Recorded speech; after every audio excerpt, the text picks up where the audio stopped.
Sí, queda. Buenas tardes, buenas y fresquitas tardes, a todos. Soy Álvaro Meléndez, bibliotecario de esta Real Sociedad Económica Extremeña de Amigos del País. Y hoy además tengo el inmenso placer de estar con un amigo aquí en la mesa, un compañero, consocio, Jacinto Marabel, que es consocio de esta Real Sociedad y con el que me une buena amistad como a muchos de los que aquí estamos.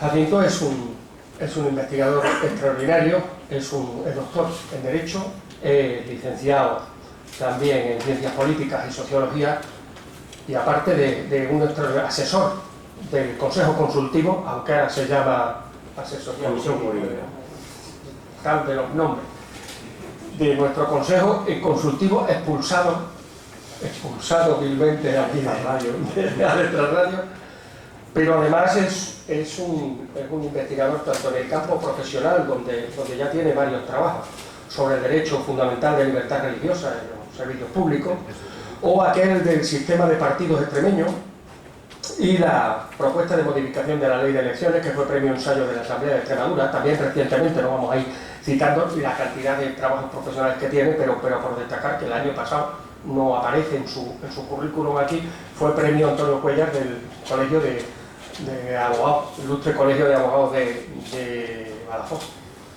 De manera que en lo profesional, destacamos profesional, tanto en lo que es el aspecto del trabajo como en el aspecto de escribir. Pero además ya estos tiempos atrás, lleva unos cuantos años, afortunadamente para nosotros, para la historiografía de Badajoz, para la historiografía de la Guerra de la Independencia. Recordarán ustedes aquella novelita, aquella traducción, aquel trabajo que hubo sobre el asedio de Badajoz, que se presentó en la Feria del Libro hace ya 5 años por lo menos, que hablaba todo del Capitán Fariña, de toda aquella saga. Bien, aquello en definitiva era una traducción y un trabajo introductorio, pero a partir de ahí se ha metido en el mundo de la investigación y verdaderamente es impresionante, hasta dar a luz, es impresionante la cantidad de trabajo y de artículos que ha hecho en la revista de Estudios Extremeños, en la revista de la Real Academia de Extremadura de las Artes y las Letras, y en otro montón de trabajos, en los coloquios históricos de Trujillo, un montón de trabajos todos relacionados con la Guerra de la Independencia y con la Guerra de la Independencia en Badajoz. Pero no trabajo al uso de los que algunos dijéramos estado por aquí, sino el trabajo de investigación, el trabajo de apertura, de ver.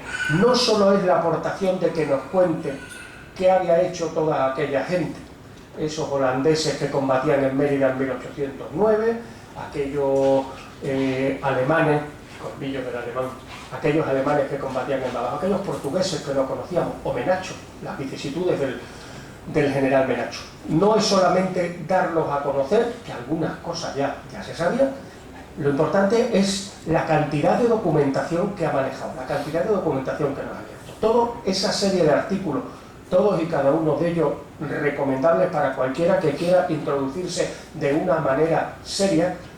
Siempre recomendamos el Gómez Villafranca, que es un libro pues para ponerse en situación, y a partir de ahí hay que saltar a los artículos de Jacinto Marabel en lo que es sobre todo el entorno del año 11 y 12, desde el general Menacho y la toma hasta la recuperación de la ciudad por los británicos. Toda una serie de artículos. Y ahora vamos a ver este libro inmenso. Es un libro potente, es un libro para los bibliófilos que se ve que tiene carne, que tiene tema, que es la Damnatio Memoriae. Es decir, todo aquella, como él bien explica en la introducción, ¿no?, aquellas leyes que arrancan de Roma y que aquí somos muy dados en Hispania, por seguir con el símil, de hacer la Damnatio Memoriae. Borrar la memoria de todo aquello que no nos interesa, de todo aquel que no nos interesa o de todos aquellos acontecimientos. Eso que en Roma era desde picar las columnas de homenaje, romper o descabezar las estatuas, tantas estatuas descabezadas, machacadas, aquí también en España. Un poco más arriba de esta calle tenemos el escudo de Godoy, que ha sido de los últimos. Bien, no entremos en discusión. La Damnatio Memoriae él lo usa como símil de una serie de fuerzas que nos quedamos sorprendidos la cantidad de gente interesante, de gente que ha escrito, de gente que ha hablado en Badajoz, como son, como él dice aquí en la introducción y en la portada, los alemanes, los portugueses, los españoles afrancesados, que no son lo mismo que los josefinos que no son lo mismo los afrancesados, preciosa en la introducción a ese trabajo, toda una serie de gente que no ha contado para la historia, pero que tiene mucha historia, y que el nombre de Badajoz, merced a esta gente que son desconocidos totalmente, la gran parte de este libro consistente, un libro lleno de contenido, lleno de información, no es un libro de lectura para ponerse aquí y tirarse 3 tardes, pero sí es para todo el verano, y desde luego es para tenerlo a mano, para tenerlo señalado, porque para moverse en todos estos años es fundamental el trabajo de Jacinto Balaguer. Yo simplemente lo que he traído aquí en la división es la atención que él presta a los alemanes, españoles, portugueses, en muchos casos muy desconocidos. A partir de ahí hay un montón de datos, y sobre todo, y lo que es más importante, que en muchas ocasiones se echa de menos en mucho trabajo, tiene notas, y desde luego tiene una bibliografía importantísima. O sea, el trabajo de la bibliografía no es la típica bibliografía esta que ponemos por poner, vamos a poner los 4 que tenemos aquí, sino que ha habido una búsqueda de bibliografía, de documentación, y constituye un capítulo importante. La bibliografía, para poderse mover ahí. ¿De dónde hemos sacado esto? ¿Por qué afirmamos esto? Tanto en documentos como en eso. Afortunadamente también hay muchas cosas que, aunque parezcan eso, hay algunas cosas que no son difíciles de conseguir hoy día gracias al internet. Otras, bueno, pues han sido sus movimientos, sus investigaciones y su tarea.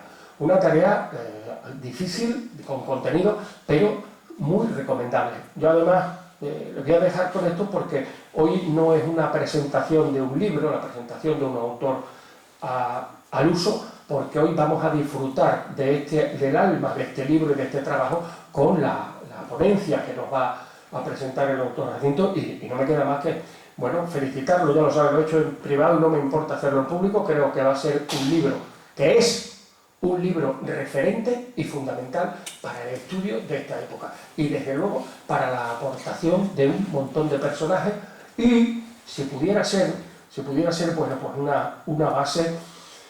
No voy a volver a pedir lo del museo, porque aquí cada vez que nos movemos algo, un museo. Ahí hay una casa que pongamos un museo con esto, pero sí desde luego hacer algo de estudio en torno a la guerra de la independencia, que quedó bastante deslavazado cuando pasaron estos años del Bicentenario, pero que no importa. Hay gente que está trabajando muy seriamente, entre ellos, por supuesto, este libro de Jacinto, y podía ser un buen acicate para ir haciendo un buen centro de estudio, un buen centro de documentación sobre esta época de la historia fascinante en Badajoz, y que verdaderamente el nombre de Badajoz se pasea no ya por toda Europa, sino por todo el mundo. Sin más, Jacinto, muchísimas gracias, tiene la palabra.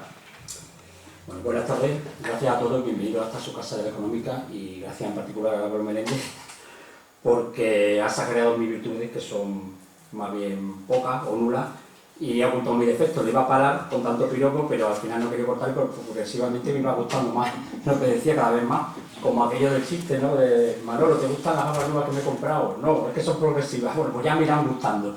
Pues me ha ido gustando cada vez más lo que iba diciendo, ¿no? El intríngulo es que Álvaro es mi amigo, y eso se nota. Hoy, 8 de junio, que es día de San Fortunato, sí que me siento afortunado de tener amigos como Álvaro y otros amigos aquí presentes, parte de mi familia que está aquí presente, y a todos lo agradezco, y me alegra, como digo, estar entre amigos, en principio porque no es mi oficio hablar en público, como él bien ha dicho, me dedico a otra cosa, no es que mi negocio, y le confesaré que tampoco lo es escribir ensayos históricos, así que por mucho que haya hablado Álvaro, no van a encontrar hoy aquí, ni pretendo soltar tampoco una conferencia doctrinal sobre la guerra de la independencia española. Mi deseo, por el contrario, es que esto sea una charla distendida entre amigos, que para eso estamos. A mí me ha tocado romper el hielo un poco con un monólogo que no me va a llevar más de 20 minutos, y después espero intervenciones de todos ustedes, porque tenemos la fortuna de contar aquí también con investigadores de la historia de Badajoz, diría yo incluso de talla mundial, y ahora no soy yo el que exagero. Así que, pero bueno, vamos a hablar de una fecha emblemática, que es el 6 de abril de 1812. Por una vez vamos a ser chauvinistas los extremeños, los badajozenses concretamente, y sintámonos el epicentro de la historia, porque ese día la victoria de los aliados en Badajoz supuso el principio del fin de la era napoleónica y el comienzo de la era victoriana. Después de dejarnos la ciudad hecho unos zorros, el amigo Wesley, más conocido también como Lord Wellington, encargó una serie de triunfos que culminaron en Waterloo, como todos ustedes saben, en 1815. Y la derrota definitiva del poderío francés en Waterloo supuso, a su vez, el poderío francés había aniquilado a las potencias del momento, a Prusia, Austria y eventualmente también a Rusia. Supuso, como digo, el principio de la hegemonía británica, tanto política como comercial, y esto lo lastró durante todo el siglo XIX y parte del XX, gran parte del XX, sobre Europa, como digo. Un continente europeo y una cultura occidental a la que la actualidad vuelve a dar síntomas de desprecio, como tan desgraciadamente todos conocemos con el fallido o famoso, en este caso para ello, Brexit. En cualquier caso, no vamos a hablar de Napoleón ni de Wellington siquiera. Lo que nos interesa es la historia oficial, la que hemos estado sometidos demasiado tiempo en Badajoz, para reiterar una vez y otra vez los mismos hechos sobre los mismos protagonistas, publicando obras que eran releros de otras obras, que a su vez se basaban en obras y así hasta el infinito, y sobre todo en estos libros en los que se glorificaban a los ilustres vencedores de uno u otro bando, tanto franceses como ingleses. Si tomamos como referencia, como bien ha dicho Álvaro Meléndez, la colección diplomática de Román Gómez y Villafranca, y esto ya ha llovido hace más de 100 años, no hay nada nuevo bajo el sol. No se ha escrito casi nada nuevo desde la Guerra de Independencia en Extremadura desde hace más de 100 años. Hasta este libro, que humildemente presento hasta ustedes, con este título tan poco comercial y quizá desafortunado, sobre todo para los que no sepan latín, que se llama la Damnatio Memoriae, la condena de la memoria. Porque, como todos ustedes saben, la historia puede ser manipulada. Ocurre desde que el hombre es hombre y por eso es legítimo plantearse si lo que nos contaron realmente pasó. Para eso están las teorías históricas y los cambios de paradigma. En Badajoz, creo sinceramente que estamos ante un cambio de paradigma en cuanto a lo que en realidad ocurrió durante la Guerra de la Independencia. Porque, como también todos ustedes saben, la primera víctima de la guerra es la verdad. La manipulación histórica es más frecuente de lo que podemos llegar a pensar. En ocasiones un cambio sutil y pasa de ser percibido durante generaciones, y en otras ocasiones el trazo grueso se adivina fácilmente y el manipulador descubierto debe enfrentarse al escarnio público. Como una imagen vale más que 1000 palabras, he traído algunos ejemplos que ilustran esta teoría de los tiempos en los que, pese a que no había Photoshop, se hacían maravillas con la litografía. Como pueden ver, este es un ejemplo, van a ser pocos, es un ejemplo del majestuoso y famoso retrato de Abraham Lincoln de 1860, que sin embargo se creía hasta hace poco, se creía que era auténtico y al final se ha descubierto que era falso. Lo que se hizo, el cuerpo no es de Abraham Lincoln, es de un congresista llamado John Calhoun y se le añadió la cabeza de Lincoln. De la misma época es esta otra, de Ulysses Grant, al frente de sus tropas en Virginia, y también hasta hace poco se ha descubierto que era un pastiche de otras 3 fotos en las que aparecía Ulysses Grant, efectivamente es él, y con añadido. Esta también quizás sea más conocida, es un discurso de Lenin en 1920, donde en la foto de la izquierda aparece Trotsky y en la de la derecha, que fue la foto oficial, se le eliminó, se le puso un tablón delante y se le eliminó, pero se le eliminó se le eliminó de verdad. Aquí el suprimido es el ayudante que sostenía el caballo de Benito Mussolini, que como ven ustedes gana entero sin el estorbo del animal, el animal del individuo, quiero decir. Esta otra de la izquierda es la foto oficial de la reina y el primer ministro canadiense, en 1939, el primer ministro William Mackenzie, y aquí también fue eliminado el mozo de cuadra, el pobre Jorge VI, que era este que sobraba en la fotografía. Esta otra, también famosa, de Franco con Hitler, que Franco salió con los ojos cerrados en la foto original, entonces le cogieron la cabeza, pusieron otra en la que salía más airoso, y ya de paso también ensombrecieron un poco el fondo para que dar más realce a las figuras principales. Esta otra, también bastante conocida, es la famosa bandera rusa ondeando sobre Berlín en 1945. Aquí fue retocada para poner algo de humo sobre el edificio, para que apareciera que había los efectos de la guerra y los bombardeos. Y de paso le quitaron de la muñeca del soldado, aquí no se aprecia bastante, pero el oficial que está sosteniendo abajo la bandera lleva como 4 o 5 relojes en la muñeca y le dejaron tan solo un par de ellos. Era fruto de la rapiña y tampoco era producente que se viera mucho. Esta es una foto de uno muy aficionado también a eliminar rivales políticos. En la fotografía superior se puede observar a un comisario soviético acompañando a Lenin en 1950 y luego yo no sé quién es ni qué haría, pero o acabó cayendo al río o acabaron también suprimiéndolo. porque la foto oficial es la de abajo, o sea, quedó sistemáticamente eliminado este también. Y esta ya es la última que pongo, es menos trágica y más reciente, es la reunión entre Willy Brandt y Brezhnev en 1981 en Berlín, y los diarios soviéticos consideraron que lo que debían hacer desaparecer eran los botellines de cerveza, que como ustedes ven contribuirían a hacer la reunión más amena y más distendida. Hay cientos de ejemplos. Quien piense que en la actualidad estamos inoculados contra la manipulación anda muy equivocado. Los medios de comunicación, internet y las redes sociales, como todos sabemos, han incrementado las posibilidades de engaño y de manipulación. La palabra del año 2016, elegida por el prestigioso diccionario Oxford, fue posverdad. Es decir, no importa lo que en realidad ocurra, siempre habrá una versión oficial que será nuestra versión y que se dará por auténtica. La administración Trump, como todos sabemos, es el vivo ejemplo de este nuevo y peligroso paradigma, pero tenemos múltiples ejemplos. He puesto una más, que es estas 3 imágenes de la guerra de Siria fueron difundidas en 3 momentos distintos. Se refiere a los cascos blancos, que son una especie de cruz roja de los combatientes musulmanes de Siria. Se trataba de hacer propaganda sobre la labor humanitaria de los cascos blancos, desarrollada tras los bombardeos, y bueno, corrían como la pólvora por las redes sociales hasta que alguien le dio por contrastar que eran 3 fotografías con la misma niña a la que no habían cambiado la ropa, no habían cambiado siquiera el peinado o el maquillaje para hacerla como si, o sea, para hacerla parecer como si hubiera salido realmente de debajo de un bombardeo, debajo de los escombros. Pero la posverdad y la manipulación de la información en tiempos de guerra es otro tema que daría para más de una conferencia. Lo único que trato de mostrarles con esta diapositiva es lo fácil que resulta robarse una verdad manipulada y lo difícil que resulta saber dónde se encuentra la objetividad de los acontecimientos históricos. La historia tal cual, sin subjetivismo ni manipulaciones, la guerra con sus verdaderos protagonistas, sus luces y sus sombras. Como hemos visto, la historia se puede manipular para borrar al rival político o hacer desaparecer al personaje incómodo, aquel que puede trastocar la gloria reservada a los grandes hombres, porque la historia la escriben los vencedores y ellos deciden quién tiene derecho al recuerdo y quién no. Verán, no quiero ponerme trascendental, pero la vida no es tan importante. La vida no es necesaria en el fondo, lo que de verdad importa es nuestro paso por este mundo, en el sentido marchaliano de se hace un camino al andar. El recuerdo que dejamos a nuestros seres queridos, al fin y al cabo que es también temporal y pasajero, y sobre todo las obras que hicimos, que es algo intemporal y eterno. Eso es lo que perpetúa a Cervantes o a Velázquez y, por qué no, también a Menacho. Porque ¿alguien recordaría a Menacho si no hubiera entregado su vida por la defensa de Badajoz? Probablemente si no hubiera muerto en algún otro combate de la Guerra de la Independencia, habría sido uno de los generales liberales, depurados después por el absolutismo. Pero alguien habría escrito una breve reseña biográfica, que en estos momentos estaría criando polvo en alguna biblioteca militar y nada más. Pero no, aquel gaditano continuó vivo en la memoria de los badajozenses no por ser quien fue, sino por hacer lo que hizo. Y por esta razón somos lo que hacemos. Y por esta razón, el título del libro, Damnatio Memoria, como bien ha dicho Álvaro, es el castigo más feroz que puede infligirse a un ser humano, más aún que la muerte, porque se trata de borrar tu recuerdo de este mundo. No has existido nunca. Y es que eso de la posverdad que hablábamos antes de la administración Trump, también lo ha comentado Álvaro, ya lo hacían los egipcios, lo hacían los griegos y lo hacían los romanos. Lo hicieron los sacerdotes de Amón, cuando Akenatón trató de implantar la religión monoteísta en el Valle del Nilo. Lo hizo el rey de Persia, cuando borró el nombre de aquel pastor también que quiso quemar el templo de Artemisa, una de las 7 maravillas del mundo antiguo, precisamente porque quemando el templo de Artemisa él podría pasar a la posteridad.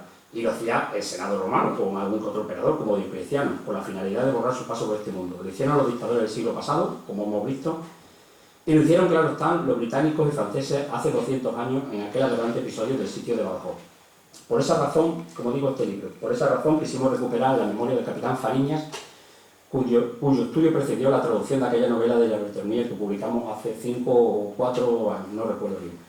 La memoria de los combatientes alemanes de la Confederación del Rin, que defendieron Badajoz en 1812 y que quedaron marcados de por vida, pese a que los franceses trataron de ocultarlo. La de los hanoverianos y los feroces comedores de perros del Duque Negro, ahí muriendo en Waterloo, que estuvieron al otro lado de este mismo muro también de Badajoz, apoyando a los británicos, igualmente ninguneados por ello. Quisimos recuperar la memoria del coronel Stoneweg, el holandés que defendió el conventual santiaguista de Mérida con un puñado de hombres y frente a toda una división del ejército de Extremadura, y del que en 200 años nadie dijo nada. Y por supuesto el irlandés Joseph Díaz, que tuvo 23 hijos, eso se dice, y cientos de batallas para contarle, pero que siempre contaba aquellos 2 fallidos asaltos al fuerte de San Cristóbal de Badajoz, del que él fue el único superviviente.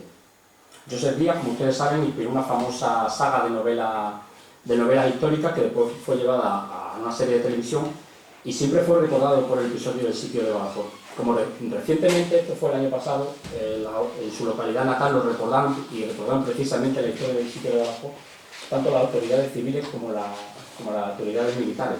Se nos ponen los dientes largos a ver estas cosas porque aquí en Badajoz no pasa. Pero en Badajoz aún sigue presente en la cultura británica. Son múltiples las manifestaciones que recuerdan los hechos acontecidos durante aquellos años en Badajoz. Incluso los más irrelevantes fueron glosados por los más grandes autores. Ese es un poema de Walter Scott, al que puso música partitura Beethoven. Se trataba de glorificar una alocada cabalgada del general Robert Ballard, que no sirvió para nada y que pudo acabar en desgracia, pero que, como son los británicos, fue magnificada y pensada en la historia como una gran gesta. Y de hecho Beethoven le puso música. Y tal como hemos explicado antes, la toma de Badajoz fue uno de los acontecimientos más importantes de la temporada en Londres, pero de la temporada artística, digamos. Los Baker, que eran unos conocidos paisajistas de Londres, estuvieron entre las trincheras tomando apuntes, y al poco de su toma de la plaza expusieron un enorme lienzo, se dice de unos 11 metros de largo por 7 de ancho, en un local situado en Leicester Square. Fue un invento de los Baker que luego se desarrolló y bueno, hubo otra serie de competencias. Se trataba de un novedoso invento llamado Panorama, en el que, como digo, había un enorme lienzo de Badajoz, y antes de Badajoz se pusieron vistas de ciudades exóticas para los británicos que no podían salir fuera de las islas, como Roma, San Petersburgo o Estambul. Durante el verano de 1812 se puso la panorámica de Badajoz con gran afluencia de público. Arriba tenemos el borrador y abajo, como ha desaparecido el lienzo, nos podemos hacer un poco la idea de cómo era la panorámica en el folleto explicativo que daban al entrar. Otras manifestaciones del sitio de Badajoz fueron las recreaciones también de aquel de verano de 1812, ese el cartel en el anfiteatro de Mr. Ashley, que era un sagaz empresario, digamos, circense, recreacionista, que llenó a rebosar su local durante el verano de 1812 gracias a esto. Las imágenes de la derecha se representa una recreación, tal como podemos entender hoy en día, que se hizo unos 40 años más tarde, imagínense, 40 años más tarde aún se quedan con los ecos de la historia de Badajoz, en los jardines de Surrey, en Londres, en el medio del lago. Cuando digo jardines es un parque, en el medio de un lago enorme construyeron un castillo que representaba la Alcazaba de Badajoz con fuegos artificiales y con cientos de figurantes que hacían las veces del asalto a la toma de la ciudad, para representar precisamente el asalto del 6 de abril.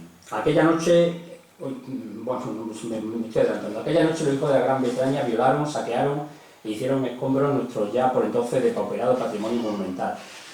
Definitivamente el sitio de Badajoz fue y sigue siendo un referente en la cultura británica, pero me extiendo en todas estas manifestaciones artísticas por 3 razones, porque eso daría para otra conferencia, porque ya lo tienen ustedes en el libro y porque efectivamente, como se está por esto, quien lo conozca, no me caen muy bien los ingleses. Y no quiero mencionar la soga en casa de Hurtado, precisamente. Entonces, sí que es cierto que al escribir este libro, hace una década, el historiador británico Charles Daly escribió un libro sobre la guerra de la independencia española, que ya decía en el prólogo que era una historia que no iba a gustar a nadie. Bueno, a mí sí me gustó y sinceramente creo que es un libro esencial para entender este periodo histórico. Pero inconscientemente tenía quizá en mi cabeza el libro de Daly cuando escribí la Damnatio. Y quizá por ello este libro tampoco va a gustar a muchos, probablemente a ningún inglés. Y lo siento si hay alguno en la sala, creo que no. Pero como ya digo, desde el proceso del Brexit han venido a darnos la razón sobre que la visión inglesa de las cosas es totalmente distinta a la continental. A lo largo de la historia ha empeorado por encima de cualquier otra razón estratégica su propia y egoísta forma de ver el mundo, y esto es así. Y de imponer su cultura. Una cultura, por otro lado, y ya no me meto más con ello, que me parece a años luz de la continental y fruto posiblemente, o más que posiblemente, de un clima y una gastronomía aberrante, horrible. Los intereses ingleses, como digo, han tratado de sobreponerse a los españoles. Hemos sido sus enemigos históricos, muy por encima de alemanes y de franceses incluso. Y de ahí el éxito de la célebre, aunque apócrifa frase de este hombre, don Blas de Lezo, de que todo español que se precie debe mear siempre mirando hacia Inglaterra, que es Gran Bretaña. Aunque es de sobra conocido, haré un pequeño paréntesis sobre el tema. Para quien no lo sepa, explicaré brevemente que la frase tuvo su origen en la Guerra del Asiento, más conocida por los ingleses o por los británicos como Guerra de la Oreja de Jenkins. La oreja de Robert Jenkins en realidad fue el casus belli que desencadenó el conflicto. Robert Jenkins era un pirata que en el primer tercio del siglo XVIII se dedicaba al contrabando por el Caribe. Se me ha olvidado decir que tras el Tratado de Utrecht, además de perder Menorca y Gibraltar, perdimos el monopolio comercial con Sudamérica. Perdimos el monopolio con el comercio de esclavos y perdimos el comercio comercial de mercancías hasta un límite de tonelaje, que eran las 1000 toneladas por barco. Entonces sí que digamos que los barcos españoles podían controlar lo que pasaba de ese tonelaje, y lo que pasaba del tonelaje, pues evidentemente era contrabando.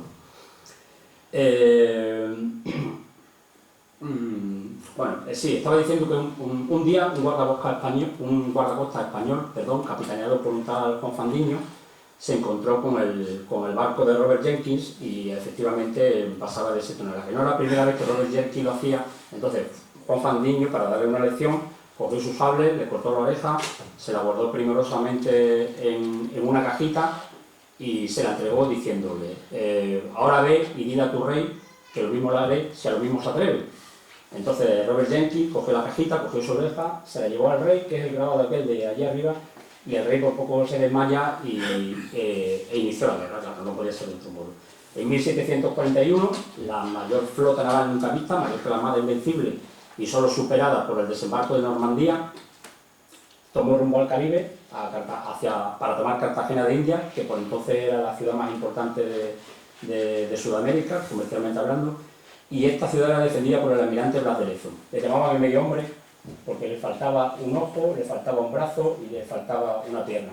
Pero lo que no le faltaba a Don Blas era un par de testículos, los tenía bien puestos, y pronto los ingleses se dieron cuenta y tuvieron que darse cuenta de ello rápidamente. Por entonces habían acuñado, que se las veían muy seguros, habían acuñado unas monedas en las que estaba representado Blas de Lezo arrodillado ante el rey de Inglaterra, postrado y humillado. Tuvieron que comérselas casi todas, claro, porque luego pasó lo que pasó. O sea, que la de moneda de esa debe de la copa y debe ser de coleccionista. Digo que al final el Lezo le hizo tantas bajas y hundió tantos barcos que la escuadra no le sirvió, como dijo después, más que para conducir carbón de Irlanda al castillo del rey de Inglaterra. Fue la mayor derrota de la todopoderosa Royal Navy en su historia. Y después se vengaron, en parte en Trafalgar. Y quizá, perdónenme la introducción un poco larga, es un buen momento para comenzar nuestra historia, porque es una historia que comienza contando barcos. En 1805, Gran Bretaña dominaba los mares. Napoleón ya por entonces era Napoleón y era emperador. Un día en Notre Dame le quitó la corona de las manos al Papa y se la puso en la cabeza. No era un emperador al uso, era un expatriado corso que había llegado hasta allí gracias precisamente a su buena testa y a su excepcional capacidad estratégica y a su excepcional visión política. El emperador impuso los intereses de Francia frente a las potencias del momento, Austria, Prusia y Rusia, como he dicho antes, y fue derrotando uno tras otro a todos sus ejércitos en el campo de batalla. En 1806, Napoleón venció en Austerlitz, la batalla de los tres emperadores. Venció a la entente austro-prusiana, entró en Berlín, creó la Confederación del Rin y decretó el bloqueo continental a Gran Bretaña. Napoleón suprimía y creaba reinos con una velocidad pasmosa. Así lo retrataron las viñetas satíricas de la época. Desmembró Prusia, creó el Ducado de Varsovia para sus aliados polacos y creó el Reino de Westfalia para su hermano Jerónimo, a su hermano José le dio Nápoles y a su hermano Luis le dio Holanda. El único rival estaba al otro lado del Canal de la Mancha y trataría de doblegarlo económicamente, pero la flota francesa era irrisoria, comparada con la Armada británica que tenía por entonces 30 buques de guerra. En 1807 Napoleón firmó con el zar Alejandro, al que por entonces, según las malas lenguas, le unía algo más que una simple amistad, el Tratado de Tilsit. Lo firmó curiosamente en mitad del río del mismo nombre, y aquí quizás nos copió tampoco un poco a los de Badajoz cuando firmamos el tratado cuando casamos al Fernandito con la Bárbara de Braganza en mitad del Calla y equidistante. Una cosa así fue parecido, ¿vale? Digo que los rusos se comprometieron entonces aquí a aportar sus naves al bloqueo, pero ocurría que quedaron 3 países que tapaban el control de estos dos, que era Suecia, Portugal y Dinamarca. Todos ellos, Suecia, Portugal y Dinamarca, tenían intereses con Gran Bretaña. Y curiosamente todos ellos, sumados a la escuadra rusa y a la escuadra francesa, sumaban también 130 barcos, que eran los barcos o los navíos de guerra que tenía Gran Bretaña, como digo. Entonces quedaron en que Alejandro y Napoleón decidieron que los rusos se ocuparían de la díscola Suecia, mientras que Napoleón se ocupaba de Dinamarca y de Portugal. Pero los británicos se adelantaron antes bombardearon Copenhague, hundieron parte de la escuadra y se hicieron con el resto. Napoleón debió pensar entonces, o al menos tararear, aquella canción de Siniestro Total que decía menos mal que nos queda Portugal. Prometió el mariscalato a Tarambana de Junot, alargarle al Tibio de Godoy, y en noviembre de 1807 los franceses adentran por Alcántara, seguido del ejército de Andalucía de Solano y el ejército de Extremadura del general Carraza. Fue una marcha penosa, lenta y agónica. Y cuando están llegando a Abrante, además no sirvió para nada, porque cuando están llegando a Abrante ven que la flota portuguesa, el rey Juan con toda su corte y el tesoro de Portugal, huye en lontananza. Se quedan sin barcos por el momento. Con eso sacaban las esperanzas de Napoleón de hacer frente a la Royal Navy.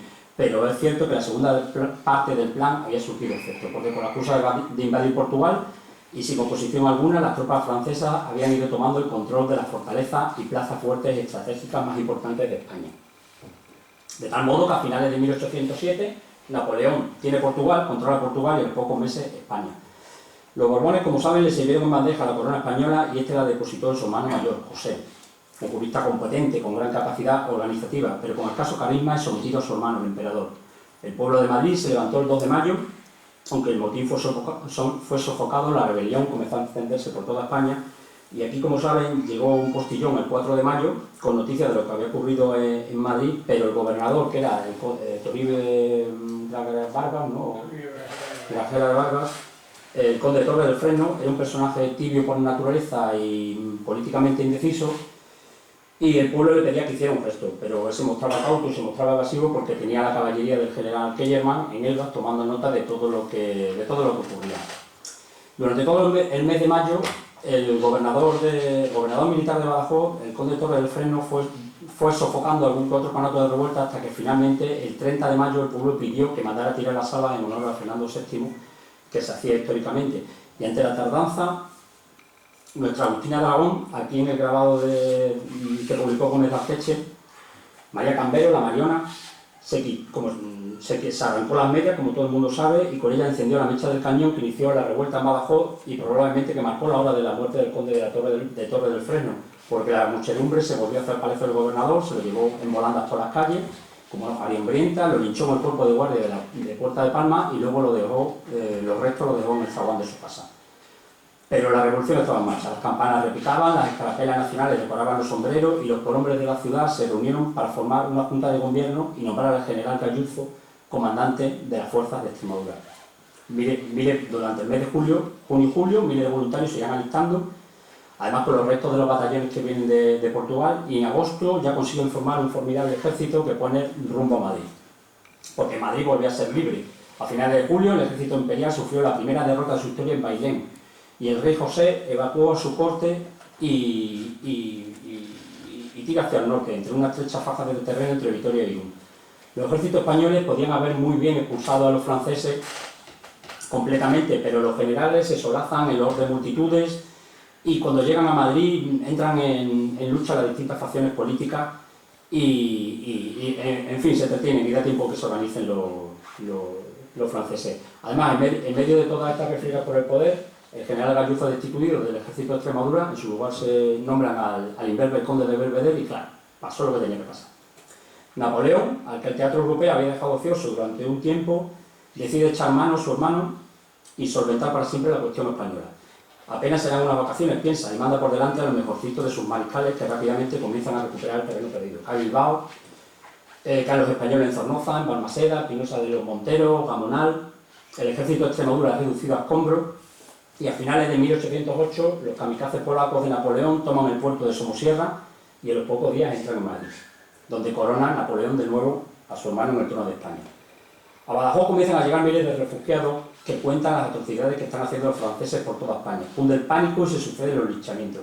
En la Navidad de 1808 el general Galluzzo vuelve a tomar el mando, reorganiza lo que queda del ejército de Extremadura y se sitúa a la orilla izquierda del Tajo, defendiendo los pasos para que no pasen los franceses de los puentes de Almaraz, el Conde y el Arzobispo.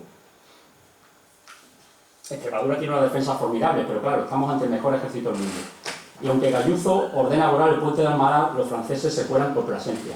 El general Galluzzo es sustituido, definitivamente se hace cargo de las tropas Gregorio García de la Cuesta, un veterano incapacitado, aunque intrigante militar, que iba preso camino de Sevilla, y Cuesta, que es un organizador nato,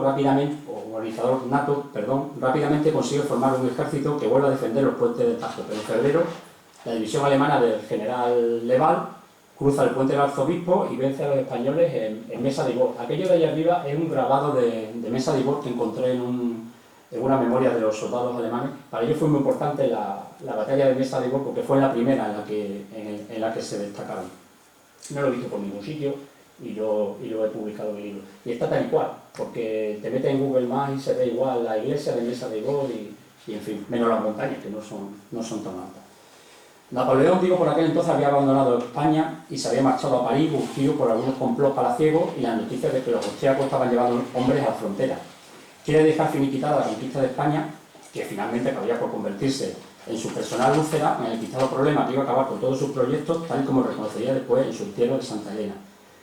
Pero por entonces el plan que pretendían los cuerpos del ejército era que ir tomando ciudades hasta la conquista de Andalucía. Y en lo que a nosotros respecta, el cuerpo del Mariscal Soult, que debería tomar Portugal entrando por Galicia, desde el norte, para encontrarse con el Mariscal Víctor, que a su vez iba en paralelo tomando Extremadura en Badajoz. Víctor se puso en marcha en febrero de 1809 con un enorme tren de sitio decidido a tomar Badajoz, pero a finales de marzo vence al ejército de Cuesta. Esto es un óleo, esta es la batalla de Medellín, Víctor vence a Cuesta en Medellín a finales de marzo. Esto es un óleo de un autor polaco de 1901, o sea, tiene más de 100 años, que esto tampoco lo había visto nunca de la batalla de Medellín. Es una carga de húsares contra una posición artillera española. Destroza a los españoles en Medellín y llega a Mérida, pero no sabe si continuar, porque no tiene noticias de Soult y teme quedar atrapado entre los restos de los pocos extremeños que quedaban entre Fregenal y las sierras del sur de la provincia y el ejército español que domina la Mancha. Por ahora Badajoz puede respirar tranquilo, los franceses no se acercan a Badajoz, pero a finales de mayo le informan que Soult está en Oporto y le es imposible bajar porque ha llegado un cuerpo expedicionario británico que acaba de desembarcar en Portugal. Entonces Víctor decide realizar una maniobra de diversión sobre Alcántara para traerse a los británicos y permitir que Soult escape del atolladero portugués por Zamora. Deja 300 hombres en el conventual santiaguista de Mérida, al mando del coronel holandés Stor de Grey, y marcha con todo el ejército de Alcántara. Los españoles, a su vez, aprovechan la ocasión, suben a Mérida dispuestos a ganar el terreno perdido, pero los holandeses resisten durante un mes encerrados en el conventual a la llegada de Víctor. Por cierto, sobre el puente romano, en uno de los ataques que hacen al conventual es donde es herido Rafael Menacho, el que será posteriormente el héroe de la defensa de Badajoz. En fin, Víctor llega, pero no espera mucho. Había conseguido sacar de la atolladera Soult, pero a costa de arrastrar a todos los británicos hacia la frontera portuguesa. Había dado tiempo también al general Cuesta a reorganizarse y, lo peor de todo, las tropas españolas estaban amenazando Madrid. Así que no le queda más a los franceses que evacuar Extremadura. Ya no está Napoleón, entonces, ante esta amenaza, la más importante desde el comienzo de la guerra, toma el mando el rey José. El rey José le manda a concentrar 3 cuerpos del ejército al sur de Madrid y cuando los británicos estuvieron suficientemente cerca, les hacen frente en Talavera, en la batalla de Talavera. Aunque las bajas son cuantiosas por ambas partes, ciertamente de entretenerse los franceses podrían haber aniquilado al ejército británico, porque este se repliega rápidamente en retirada. Luego los británicos pintarían el combate como una victoria, pero lo cierto es que escaparon como pudieron por puente del Arzobispo mientras los extremeños les guardaban las espaldas. Ese grabado ahí abajo también es una imagen del combate de Baños de Montemayor, que tampoco había visto nunca en ningún sitio, y fue también otro combate donde los españoles le salvamos, iba a decir las cosas, salvamos como pudimos a los británicos, se habían metido en otro atolladero. Durante el mes de agosto de 1809, 30.000 hombres del ejército de su graciosa majestad vagaron perdidos, famélicos y enfermos por las sierras de Extremadura. La desavenencia entre el general Wesley y Gregorio García de la Cuesta se hicieron insalvables, y entre las presiones de los británicos, la regencia destituyó a Cuesta, nombrando en su lugar al marqués de la Romana, mientras las columnas británicas iban llegando a Badajoz, la tierra prometida por entonces. Hay numerosos testimonios de oficiales británicos alabando el clima y la gente que encontraron en Badajoz. He elegido esta frase de Andrew Blake porque ciertamente parece un eslogan aprovechable para Fitur incluso. Y en Badajoz, en definitiva, es donde ostentará don Arturo Wesley su posadera durante 100 días. Aquí en Badajoz disfrutó del clima, de buen vino y de mejores mujeres. En el Palacio de la Capitanía, ahí abajo, que fue su residencia oficial, desde los primeros días de septiembre a finales de diciembre de 1809. Aquí gozó de un amante, una tal Lola, de la que por cierto también se caprichó otro grande de la historia, José de San Martín, según cuenta su biógrafo. Algo tendría la Lola. Los oficiales británicos fueron alojados en la casa de Ordenandos, que quizá era el mejor edificio de la ciudad por entonces, y en Badajoz disfrutaron de bailes y tertulias, mientras sus ingenieros diseñaban el proyecto defensivo de Torres Vedras. Por el contrario, mientras los oficiales disfrutaban de bailes y tertulias, la tropa se asentó en localidades próximas de Talavera, Lobón y Montijo. Y ya a finales de septiembre comenzaron a resentirse algunos hombres que habían comenzado a enfermar al cruzar la sierra de Guadalupe huyendo de los franceses. La inactividad y la estrechez de los barracones propició la extensión de una epidemia de terciaria. El tabardillo, como también se conoce, o fiebre del campamento, llevó a colapsar los hospitales de campaña y el propio Hospital General implantado en Elba. Del convento de San Pablo salían diariamente decenas de carretas plagadas de cadáveres y los hombres eran enterrados en fosas comunes más allá del Glacis. Se estima que una décima parte del ejército británico, esto es 10.000 hombres, habían enfermado a mediados de noviembre de 1809 en Badajoz o en sus mediaciones.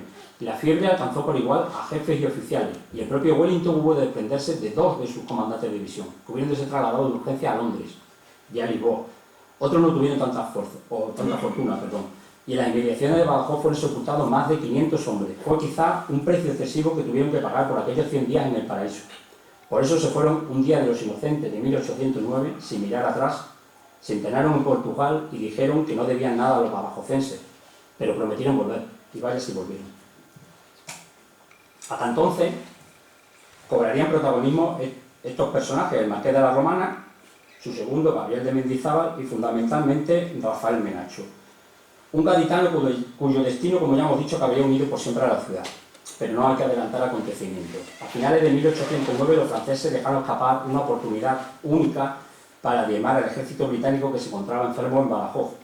Pero por entonces el objetivo principal de los franceses era la conquista de Andalucía. El Día de Reyes de 1810, el rey José inició su marcha triunfal hacia Sevilla y poco tiempo después casi todo el territorio estaba en poder de los franceses. Como el mariscal Massena proyectaba invadir de nuevo Portugal, el general Reinier, Portugal por Ciudad Rodrigo, el general Reinier había desplazado el norte de Extremadura, dominando amplias extensiones del Valle del Tajo. Badajoz había quedado como un último baluarte defensivo, rodeado como una isla de enemigos.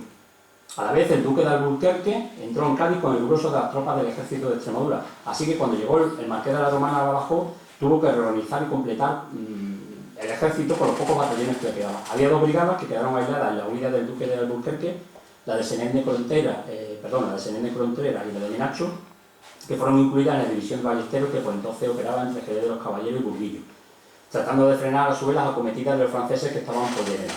A finales de enero de 1810, el mariscal Mortier consiguió poner cerca a Badajoz el primer sitio francés, en 1810. Fue un sitio en toda regla.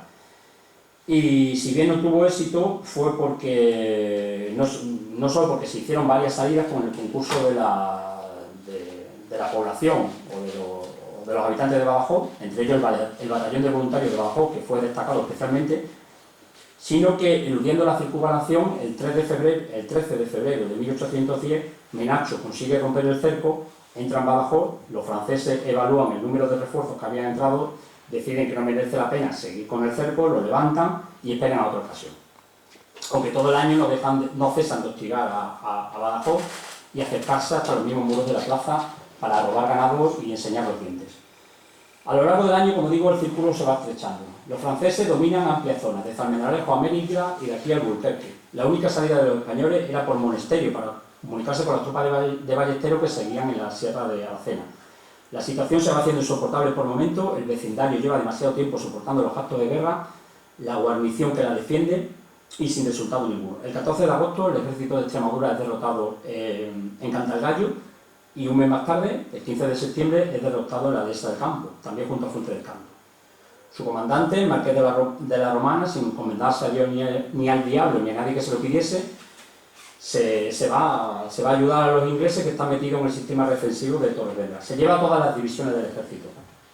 Asciende a Rafael Menacho a mariscal de campo y lo nombra gobernador de Badajoz. Un marronazo. Un marronazo porque, aunque el mando militar recae interinamente en Gabriel de Mendizábal, que era el segundo del Marqués de la Romana, como hemos dicho, es el gobernador el que tiene que recaudar los impuestos de los ya de por sí depauperados bolsillos de los badajozenses. Y claro, la impopularidad de Menacho crece con aumento. A finales de año, los escasos combatientes que han quedado en las sierras del sur de la provincia dan la voz de alarma. Los franceses esta vez vienen en serio. En Sevilla se está formando un importante tren de sitio con destino a Badajoz.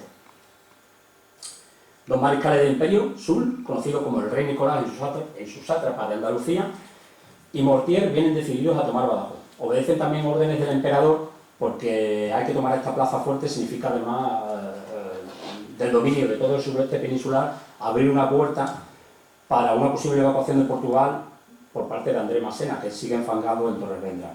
La historia del segundo sitio francés es ya bastante conocida y no me detendré en ello porque tengo que hablar del sitio del 12. Los franceses toman Olivenza el 23 de enero y luego se centran en el cerco de Badajoz.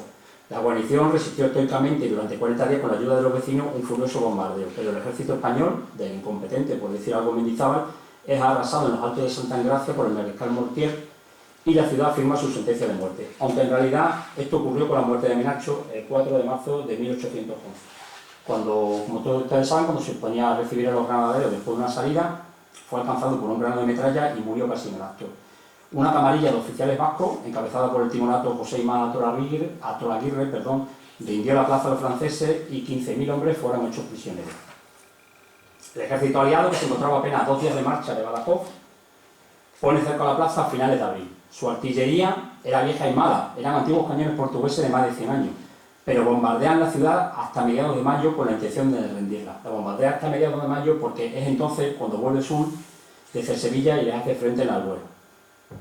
Es donde estos señores polacos de aquí vuelven a darle pal pelo a aquellos señores ingleses de allá, y resulta que siendo la batalla más sangrienta de toda la guerra de la independencia, con 7.000 bajas por un lado y por otro, no hay ni perdedores ni ganadores. Todo queda en tabla, pero como los franceses se vuelven a Sevilla para lamerse las heridas, los británicos vuelven a centrarse en Badajoz, para caer nuevamente en el ridículo más espantoso, porque, claro, la intención de Beresford, que estaba al mando por entonces, era tomar la plaza por Alcazaba. Pero para tomar la plaza por Alcazaba, primero se debe tomar San Cristóbal, como todos ustedes saben, porque domina la Alcazaba. La batería contra la Alcazaba logra abrir brecha el 6 de junio de 1811, pero contra el parecer de los ingenieros se decide asaltar conjuntamente San Cristóbal pese a que no se había formado la brecha. El Forno Hope, el comando kamikaze que debía cubrir el avance del destacamento de asalto, estaba dirigido por el alférez Joseph Díaz, del que ya hemos hablado antes. Un valiente irlandés que nada puede hacer cuando alcanza en el foso. La brecha, como hemos dicho, no era practicable, pero además los franceses han ahondado el foso y las escalas no llegan al muro. Total, que todos aquellos que saltan al foso quedan allí encerrados como una ratonera y aquello es una matanza. Cientos de hombres mueren en el foso de San Cristóbal y el asalto a la Alcazaba no se produce porque efectivamente no hemos podido entrar en San Cristóbal. Los británicos siguen bombardeando San Cristóbal hasta hacer practicable la brecha durante 2 días más, y el 9 de junio se vuelve a intentar un nuevo asalto. Joseph Díaz, otra vez con un puñado de valientes, unos 24 hombres. Esta vez sí consiguen tomar posiciones en las brechas, pero hay un destacamento de mercenarios croatas e italianos que son los que llevan las escalas, esta vez agrandadas las escalas, que llegan a las empalizadas y las tiran de cualquier manera sobre al foso y quedan trabadas de tal manera que aquello vuelve a ser otra vez otra ratonera y vuelven a hacer una escabechina por los pobres desgraciados que han caído al foso. Una matanza, como digo, en toda regla. Así que tras recoger cientos de muertos de la ladera de Santa Engracia, los británicos huyen de nuevo a Portugal, puesto que nuevamente viene Soult con un relumbrante ejército desde Sevilla a hacerle frente. Tenemos que desde la epidemia de 1809, más de 5.000 hombres han caído, 5.000 británicos han caído en Badajoz. Llevan 2 cercos y aún no es suya la ciudad. Juran regresar por tercera vez y juran domar esta ciudad maldita. Por el contrario, como pueden comprender, los franceses están eufóricos. El mariscal Soult entra repartiendo premios y ascensos, entre ellos a la artillería de españoles juramentados que han mantenido a raya a los británicos en el fuerte de San Cristóbal. Se empiezan a reclutar españoles y empieza a tomar cuerpo un batallón de infantería ligera, que son los famosos josefinos de Badajoz. Bueno, la viñeta es jovia también, le llaman a Pepe Botella, le llamaban Pepe Botella, pero además también le llamaban Pepino, porque fue rey de Nápoles por Pepe, de Pepe, Pepino, y de Pepino, y el símbolo fálico también es conocido, eso tampoco hay mucho que explicar. Durante un año entero, en 1811, Badajoz es francesa, y salvo alguna otra escaramuza, como la ya referida carga de caballería del general Robert Barablón, que fue en las inmediaciones, la batalla de Usabe o la batalla de Arroyo Molino, que es el grabado de abajo, los franceses no son perturbados en lo que queda de año por los aliados. Pero a finales del mismo todo cambiará. Nuevamente los británicos vuelven a brincar por la ciudad. ¿Qué ocurre? Que a principios de 1812 Napoleón comienza a planificar la campaña de Rusia. Demanda a sus mejores regimientos de España y 2 de ellos salen de Badajoz. Eso supone 1000 hombres menos en la guarnición. De los 9 batallones que debía contar la guarnición, tan solo quedan 7. Y 2 son alemanes. El resto de la fuerza francesa oscilan hacia Levante, porque